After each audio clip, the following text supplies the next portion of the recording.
আমি পাইনি তোমারে,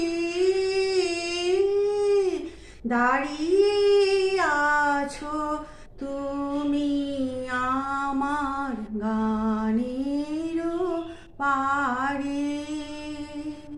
গুড মর্নিং বন্ধুরা, তোমরা সকলে কে কেমন আছো? আবার আমি একটা নতুন দিন নিয়ে তোমাদের কাছে চলে এসেছি। আশা করি সকলেই ভালো আছো। আমার শাশুড়ি বৌমার হিসেলে তোমাদেরকে জানাই আমার আন্তরিক ভালোবাসা। আজকে 25শে বৈশাখ তো, তাই একটা রবীন্দ্রসঙ্গীত দিয়েই ভিডিওটা আরম্ভ করলাম। চলো, রেডি হয়ে গেছি, এবার চলে যাবো আমার শাশুড়ি বৌমার হিসেলে রান্না করতে। যা রান্না করব তোমাদেরকে দেখাবো, সাথে থেকো। চলে এসেছি রান্না করতে। আজ কি রান্না হবে তোমাদেরকে বলি। এই যে ডাঁটা কেটে রেখেছি, কাটোয়ার ডাঁটা আর আলু, একটা পোস্ত হবে। আর এই যে ইঁচড় আর আলু কেটেছি, আজকে দই ইঁচড় করব। চলো আগে ভালো করে ধুয়ে জলটা ঝরিয়ে নিয়ে আসি। এই যে মশলা করে এনেছি, পেঁয়াজ রসুন একটু মতো, আদা আর লঙ্কা।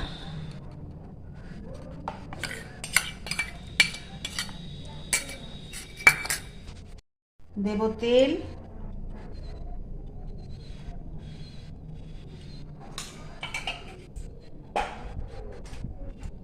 দেব হলুদ আর দেব নুন আন্দাজ মতো।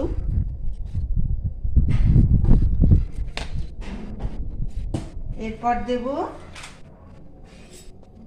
দই,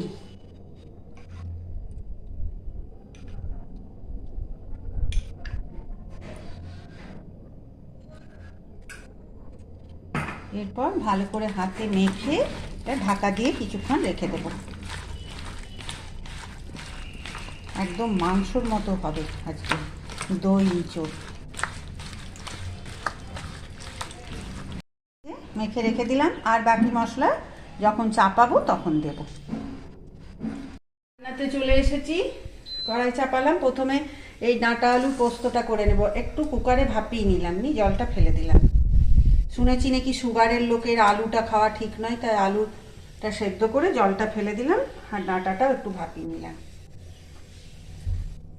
দিলাম তেল, আজকে আলু আর ডাঁটার পোস্ত।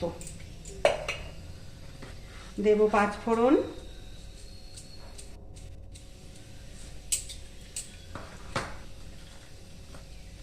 আর দেব একটা শুকনো লঙ্কা। আজকে 25শে বৈশাখ, আমাদের সন্ধ্যাবেলায় একটা ছোট্টখাট্ট অনুষ্ঠান আছে, যাব।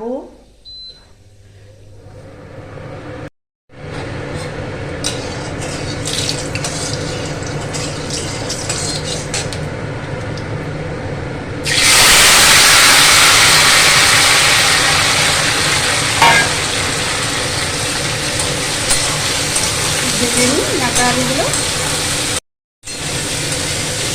এরকম কাটোয়ার ডাঁটা না খেতে খুব ভালো লাগে। একটু হলুদ দিয়ে দিই, নইলে সাদা সাদা লাগবে। আমি আবার পোস্ততে একটু হলুদ দিই। আর দেব আন্দাজ মতো নুন, যা পড়ে গেল।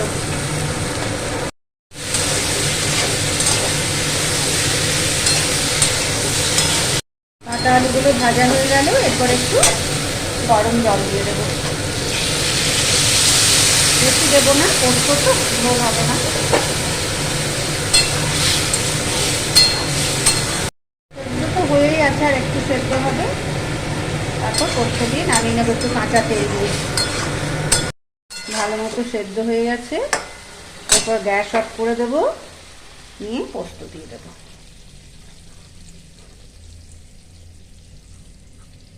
আর দেবো একটু মিশিয়ে নিই পোস্তটা। গ্যাস অফ করার পর পোস্তটা দিলে না, পোস্তটা ফাটেও না, আর একটা সুন্দর গন্ধ থাকে। অনেকে আবার পোস্ত তেলে ভেজে নেয়, আমরা আবার সেটা করি না। এই যে এরপর একটু কাঁচা তেল দেব।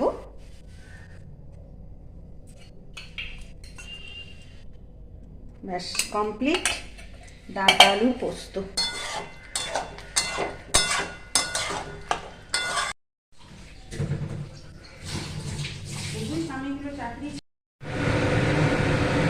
এরপর দই ইঁচড়টা চাটিয়ে নিই, বেশি করে তেল দেব।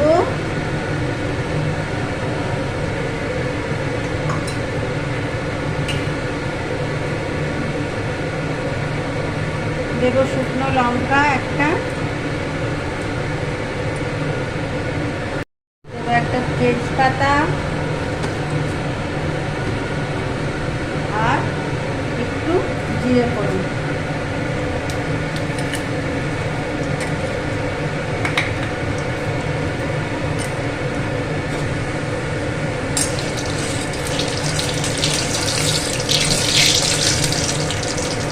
দেব একটু তেলেই চিনি,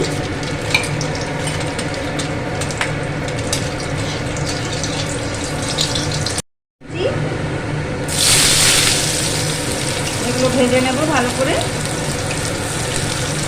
লাল লাল করে।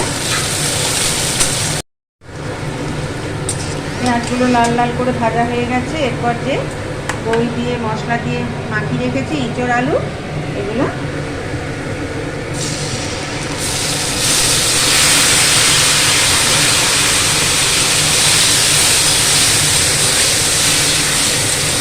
নুন হলুদ সব দেওয়া আছে। এরপর একটু জিরে গুঁড়ো দেবো আর একটু লঙ্কার গুঁড়ো, ভালো করে কষাবো যতক্ষণ না তেল ছাড়ে।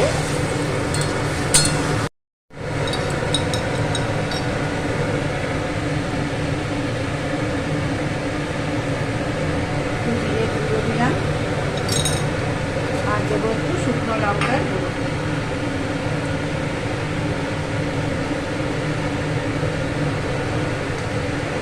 বেশি ঝাল করবো না, কাঁচা লঙ্কা দেওয়া আছে মশলাতে।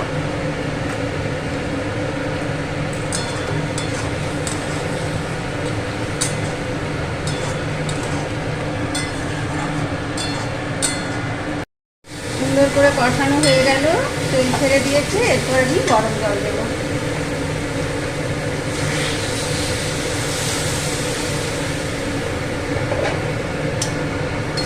ঢাকা দিয়ে দেবো।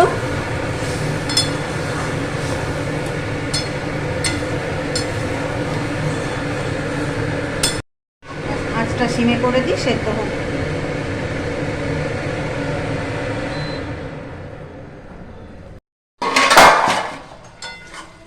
দেখি আলু ইঁচড় সেদ্ধ হলো কিনা। হ্যাঁ, সব সিদ্ধ হয়ে গেছে। এরকমই ঝোল নামাবো। এরপর একটু ভালো ঘি দিয়ে দেবো। কমপ্লিট দই ইঁচড় রান্না। ব্যাস, চলো এবার নামিয়ে নিই।